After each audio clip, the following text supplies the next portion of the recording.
Hello, everyone, and welcome back to Metroid Prime. So we have our power bomb. Time to not quite power bomb Ridley, but we'll get there.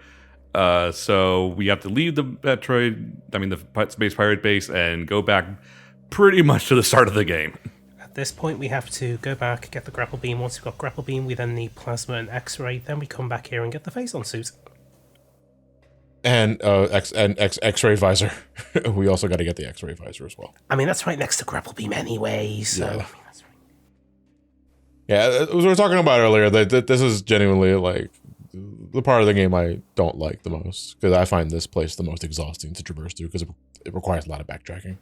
And this is why I love NTSC 1.0, because we can mostly fix it. You know something, and this is late into the commentary to mention it, but one of the things that I never quite gelled with Metroid Prime, more so after I became more familiar with the series, because Prime was my first Metroid game, but like the first person perspective really does not work with Samus's agility, which has been an aspect of her character presentation since the very first game, since she's doing all these flippy-dippy jumps. Yeah. So, like, nah, but here she's just got her arm cannon duct taped to her chin, and she's jumping like a normal person. It's just Her chin. well, that's what first-person shooters do, right? You know, Well, if you were like actually... if it was Doom, sure, like because that gun's in the center of the screen there, but I think this is like it's mounted off. to the side of the helmet. It's off center from your chin, but it's still taped to your chin, you know? If you are... It's on your right. It's on your right cleft. like, even the off-center gun placement that first-person shooters landed on eventually is not realistic to where you would actually see a gun in your field of vision. Where you No, but that's one of those, one of those immersion breaks that you can accept, because at the end of the day, all that matters is the reticle in the center of the screen. Yeah, but it's especially painful in Metroid Prime because this character should be doing all sorts of gymnastic nonsense, and no, she just has to keep her feet pointed downward whenever she jumps, like some Call of Duty multiplayer avatar, and it's just like, nah, man. Which I believe that was like a complaint of Prime. Like originally, with aspects to it going first person, is because Samus loses a bit of her identity in that aspect. Because it's not enough to, do morph ball stuff. It's not enough to have the spider ball, the grapple hook, and all that sort of shit.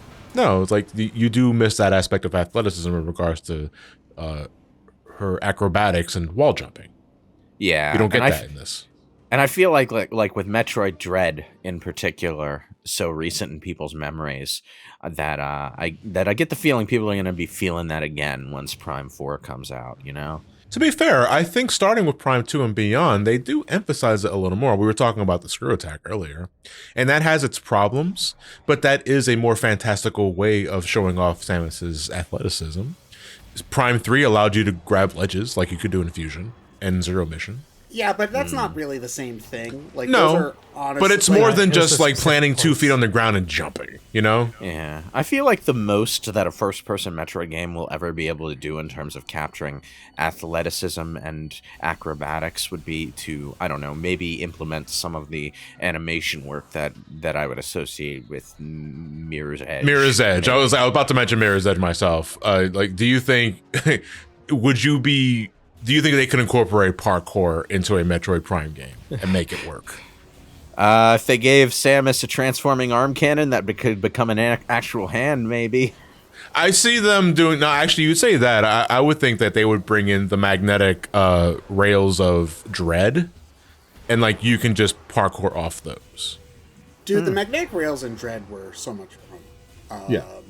Yeah, I just think that the type of gameplay that Prime has versus the type of gameplay 2D Metroid has is so different in feel that I feel that it seems like it would be really hard to get one or the other, because Prime is just naturally a slower paced game than Metroid. It is not as much about like the free flowing kind of feel of movement that 2D Metroid is about. Metroid Prime is much more about like taking in the environment, looking around. Like, how do you do parkour, running, jumping, flippy shit when you're also expected to stop every 3 seconds and scan stuff?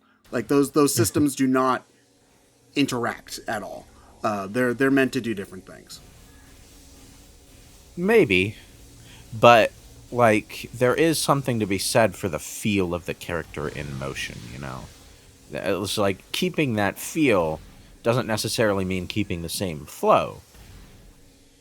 I don't know. Like, that's never really been what first-person shooter... Like, Mirror's Edge is obviously an exception, but most first-person shooters are not about movement. They're more about position. Well, or I guess, like... Doom? I'd say the new Doom games are. The old very Doom flow-based. games were, too. Well, yeah, but this game doesn't play anything like Doom. It is much more methodical. Yeah, the gun's not even in the center of her chin. Yeah, but like what I'm trying to say is that like saying first person shooters in a general sense weren't about movement is kind of in this era they weren't. Like, that's not really what Call of Duty is about. That's not what like Battlefield is really about. Time Splitters, Halo. I mean, Halo was kind of similar, but yeah, it's like, this is absolutely a game about like atmosphere, immersion, exploration. It is not about like, again, like that the scan visor is, I think, like the epitome of what I'm talking about here. It's like, this is a game that expects you to take in what you're seeing and sink in the sights and become part of the world. It doesn't want you to run through it as fast as possible. But like I say, that doesn't necessarily have to mean altering the feel of the character. The reason that they altered the feel of the character is probably just because they couldn't figure out a way to make that feel actually work in first person. And they decided, you know what? We want this to be a first person game more than we want it to feel like a Metroid game in terms of game feel. So they stuck with what they wanted. And that's not necessarily a bad decision, but it is a decision that had a cost. Yeah. I mean, to give Other M points again, like, I think that game, if it had a control stick instead of making you use the D-pad, would have captured 3D 2D Metroid movement very well. And that cutscene was only added in the PAL version onwards. What, her actually like getting the animation of her getting the beam? Yep, that was added in PAL. That's so weird. It feels like it should have been there. So you think like Retro Studios saw someone playing the game in NTSC and saw them get the grapple beam all willy and was like, "Fuck, you know what we forgot to do?" Oh right, yeah, we forgot some quick animation files. Oops. I mean, to be fair, I was just looking at it, and it looks like the particle effect doesn't actually match the gun barrel. So it's like slightly off center. No, I was going to mention Other M myself, and as much as I am super excited for Prime 4, I think we can try again with Other M, the third-person adventure. I mean, I agree with you, but I think that, unfortunately, it's in a similar boat to a game like Sonic 06. I'm not saying that Other M is equal in quality to Sonic 06, because it's not. Like, people... It's the reputation, the damage done to the franchise's, like, reputation and shit. It's not really in a similar boat to Sonic 06, though, because if they tried Sonic 06 again, you know what they'd call it? Sonic Adventure 3. Yeah, exactly. That's a good point. But it's like, if you heard them say like, we're going back to Soliana, and you're gonna have, people would be like, why do that? I don't want you to do that. That would be like going back to the bottle ship, though. Why would we go back to the bottle ship? I know, exactly. Metroid Other M is the Wii is such an interesting time because Other M is very similar to like Super Paper Mario, for example, where Super Paper Mario is a game that, like, yes, is looked on much more favorably than Metroid Other M. But I will counteract. When was the last time you actually played Super Paper Mario? Last year, actually. Yeah, and it's tedious as fuck, isn't it? No, not really. It's easy to break, actually. If you want tedious, you do Pit of Bones Trials before Chapter 2. Listen, yes, but when you're playing it as intended... Casually speaking. Yes. I was being casual. I am the casual. But listen, like, you don't have to...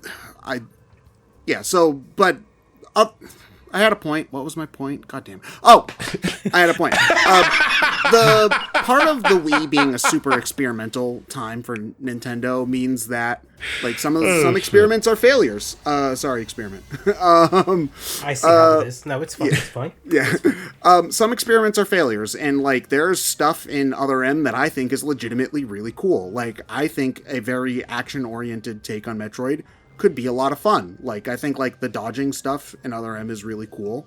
You know, obviously the story has writing problems out the wazoo, but I think a game where you focus on developing Samus more as a character and giving her some insecurities to overcome, I think is just, you know, good storytelling, and most good stories have something like that, you know? But like John said, I don't think we'll ever see them try to do anything with that because the well is so poisoned at this point. People will only look at a third-person Metroid game in that style and think, oh, that's like Other M. That game's bad because the internet told me it's bad. So I don't want it. Well, it actually is bad in this case, but I mean, I wouldn't go. It is deeply flawed. That's like- yes. Yeah. it doesn't get good until you actually get access to the power bomb. So Metroid Other M it's frustrating because again, it's not a bad game.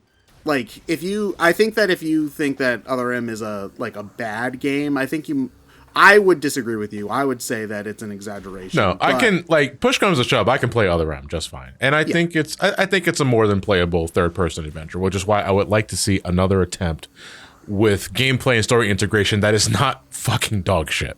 Yeah. Like, I mentioned this in an earlier part. If Other M was more of an action game than a Metroid game, it would have been better. And I think now that we have mainline Metroid games coming out again, you know, Dread's great. Prime 4 actually exists. I think that we could, you know, like, do some spin-offs again, you know? Make Federation Force 2. That game's good. End of story. Remember, John, when we had like a full exclusivity at the online when we did it a few years back? That's right. We were like, so like what Experiment's referring to is a couple of years ago I was playing every Metroid game as part of a live stream series on my Twitch channel. And when we got to Federation Force, legit, I think we were the only 4 people in the entire world on the servers for Federation Force before it shut down.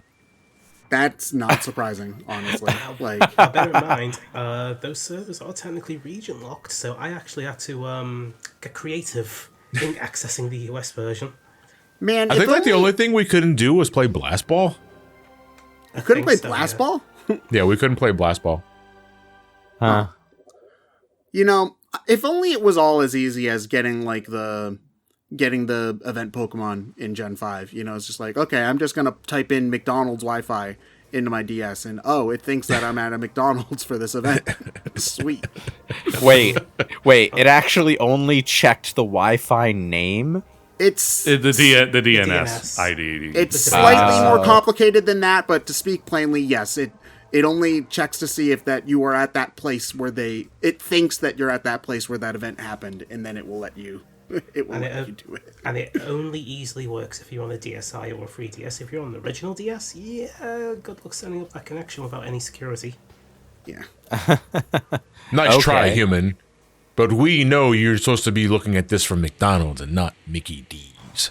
Yeah. So you don't actually Mickey need to D's nuts. spend what is it, like $300 for the Jirachi Pokemon Coliseum disc or whatever. Like you can just fake an event download for it, and then That's what I do it's fine. for my Black and White and Black and White 2 playthroughs for the channel. I just did that and got the Victini event. I mean, my GameCube has its entire library stored in it. Then I've got a Game Boy Wait. Advance and cable. Hang on. I can't see Samus's hand. Yeah. Oh can no, see you it. can see Oh, you can there see it it. is. Yeah, there it is. Oh, okay. Okay. Yeah. It was invisible. It was mostly invisible while it was at this angle. Yeah, because it's blending in with the environment. Right. I don't think it's until Prime 3 where you can actually see her like pressing a lever thingy in the arm cannon to shoot. So in this version of the game, it does kind of look like she's just pointing at things to make them Yeah. die. Finger blast. See you. Pew pew pew pew pew. It turns out Samus Aran's superpower was finger guns all along. Yeah, she's doing Ocelot's thing from Metal Gear Solid 4. Man, Samus Aran can destroy the space pirates purely with the power of her Riz. Man, this is God. this is another section where Other M had its own version of the area, right? Like a sort of jungle area. Yeah, But, I like, think there were like A dinosaurs or sector, yeah. There were alien there dinosaurs was all. in that one. Yeah, it had a bit of a weak sauce Final Fantasy VIII training center vibe. I mean, you say that. No, it was just they were just doing the fusion thing again. Only it was in 3D. No, I mean in the sense that it was a Jurassic Park ripoff. Okay. Because, Final Fantasy VIII Training Center always made me laugh because they were, like, very obviously ripping off Jurassic Park in the aesthetic. So that when the rare T-Rexar encounter happened, you were just like, oh. Why is this here? Yeah, there are fucking 15-year-olds at this school. Why do you have a Tyrannosaurus Rex rocking around behind the And line? who the fuck is Nork? What, you don't want to get down with the Snorks? Ted, even considering that, the students that go into that training center are probably older than all of the kids in Jurassic Park combined. Yeah, but the difference here is that the kids thought they were going to a safe theme park, whereas these are kids going to school, and then suddenly there's a T-Rex that's about to eat them. Didn't say the magic word. Meanwhile, Keith is like, no, I eat them.